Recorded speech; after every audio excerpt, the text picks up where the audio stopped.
এই গল্পটি শুনলে আপনার হতভাগী মায়ের কথা মনে পড়বে। ছোট ঘরে এক কোণে বসে মা চুপচাপ কেঁদেছিলেন, চোখের জল যেন বহুদিনের জমে থাকা কষ্টের ভাষা।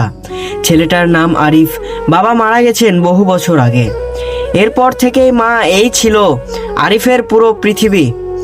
মা অন্যের বাড়িতে কাজ করে ছেলেকে পড়াশোনা করতেন, নিজে খেয়ে না খেয়ে ছেলেকে খাওয়াতেন, খাবার তুলে দিতেন মুখে ছেলের। আরিফ বুঝতে কিন্তু বলতো না, চুপচাপ তাইকে থাকতো। একদিন আরিফ জ্বর হয়ে পড়লো, ডাক্তার বলল ওষুধ দরকার। মা হাতে টাকা না পেয়ে নিজের শেষ গহনাটা বিক্রি করেন। রাতে আরিফ জেগে থাকলেন, মা নামাজ পড়ে আল্লাহর কাছে শুধু এটাই দোয়া চাইলেন, হে আল্লাহ, আমার ছেলেটাকে ভালো রাখো। আমার কষ্ট তুমি দাও, অনেক দাও, কিন্তু আমার ছেলেটাকে তুমি ভালো রাখো। আরিফ বড় হলো, পড়াশোনায় সফল হলো, কিন্তু তখন মা খুব দুর্বল।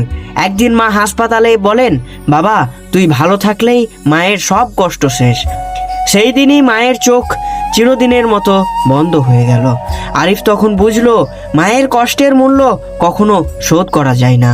এই গল্প থেকে বোঝা যায় যে মায়ের কষ্ট কোনোদিন শোধ করা যায় না। এইরকম ভিডিও পেতে আমার চ্যানেলটিকে সাবস্ক্রাইব করুন।